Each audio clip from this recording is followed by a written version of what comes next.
شريعة إسلامات كلنتي نما أججي رب سبحانه وتعالى قرآن إساء كل خيستي إن الله يحب المتطهرين رب سبحانه وتعالى ورقل كل فتجالتاجي كلنا قلبي كلنا قاما كلنا الربا خنهنده إيجتنا مسلمات الراه أكام برباچسان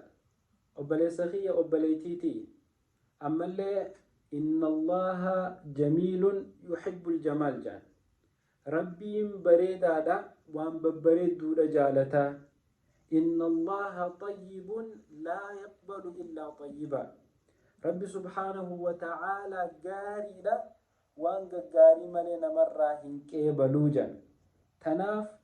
uffata gaarii uffachuu nyaata gaarii nyaachuu dubbii gaarii dubbachuu bakka gaarii ooluu bakka gaarii mul'achuun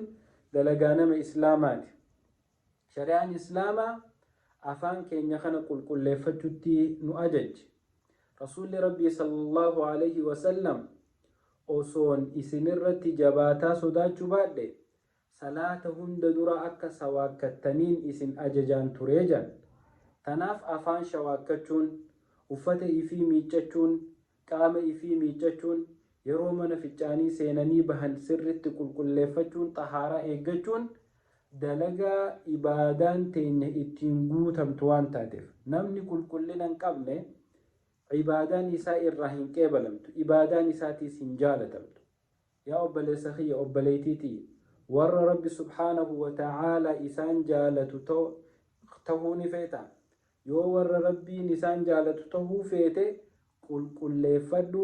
babbareeffadhu xahaaradhu afaan kee qulqulleeffadhu qaama kee qulqulleeffadhu qalbii tee wasaqa hundarraahuu qulqulleeffadhu rabbiin subhaanahu wa ta'aalaa qulqullina jaalata waan babbareeddu jaalata daragaa gaggaariidha rabbi namarraa qeebala tanaaf warra qaamaa fi qalbii isaanii hunda qulqulleessu rabbiin nu haa godhu كلنا خينيا أكان هاتي فنو والسلام عليكم ورحمة الله وبركاته